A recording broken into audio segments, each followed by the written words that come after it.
Many of you have perhaps already seen this picture making the rounds on Twitter and Reddit.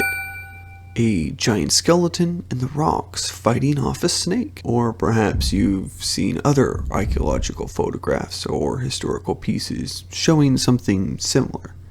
Humanoid skeletons of impossible size.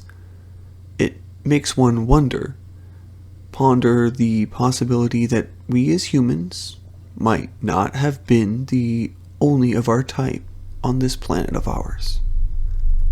Let's talk today about giants, their place in wider cultures across geographical and temporal distances, and what that could mean for us.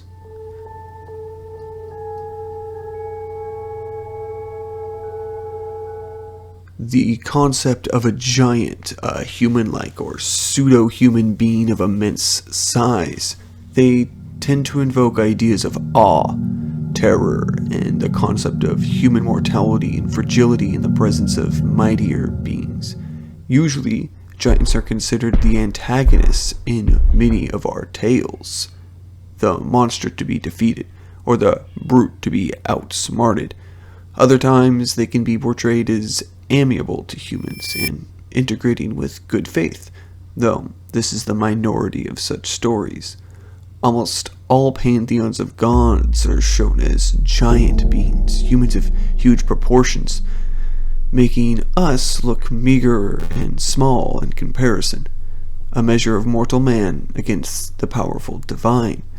They represent a stature of man being found wanting when compared to the wider cosmos, the universe, and the unknown beyond.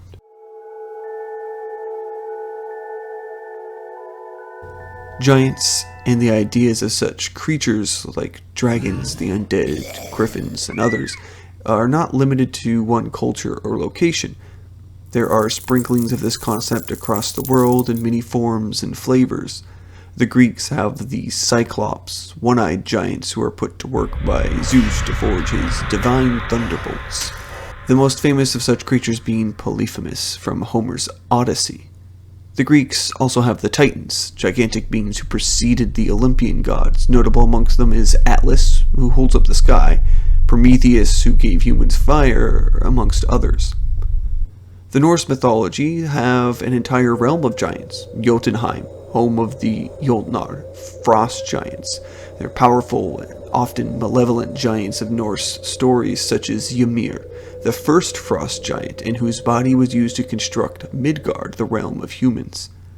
Biblical tradition even has giants in the form of the Nephilim, described in the book of Genesis as the offspring of angels and human women, often interpreted as giants. The passages of Genesis 6:1-4 describes how the sons of God saw that the daughters of men were attractive and took them as wives, resulting in the birth of Nephilim. It suggests that these unions between these beings and humans led to a race of giants, possibly how Goliath came to be.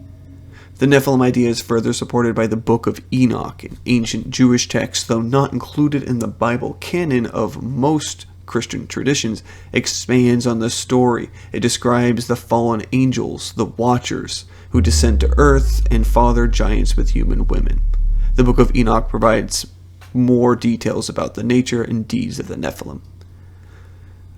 And onto many other cultures still, the Celtic mythology has the Fomorians, giants or monstrous beings, in Irish tales often portrayed as enemies of the gods.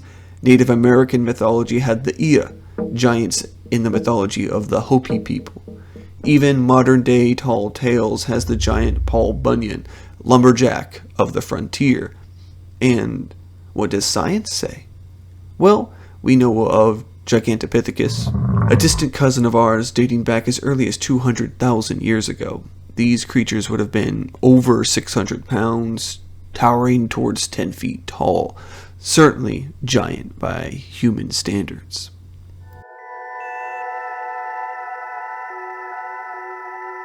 There have also been many instances of giant skeletons and other remains being found.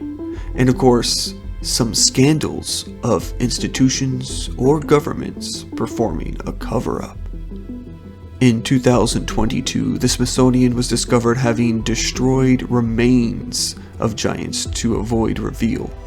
In 2004, the National Geo Society discovered giant remains in the Mediterranean. In 2007, there were further remains found in India. You might have seen this post last year showing various remains found throughout our history. And even the Cardiff giant, found all the way back in 1869. So then, it's settled, right? With all these findings and historical accounts corroborating them, giants have to have existed.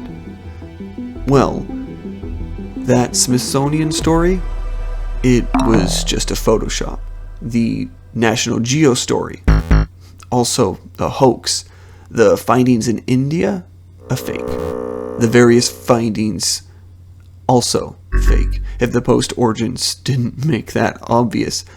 The Cardiff giant, just a carved piece of gypsum rock. And what of the pictures from the beginning of this video, the ones that have been going viral? That's also fake. An art installation in Taiwan created back in 2018. So, no. Giants and all of these remains are not real. No evidence of them has ever been found despite the stories. But perhaps, given the idea being so constant across our world, their existence in real life doesn't really matter, but only what they represent in our stories, our tales, and our minds. So, what do you think? Were you fooled by any of these hoaxes and photos? Tell me down in the comments below. If you enjoyed my video, give it a like and subscribe if you haven't already. And as always, thank you, listeners.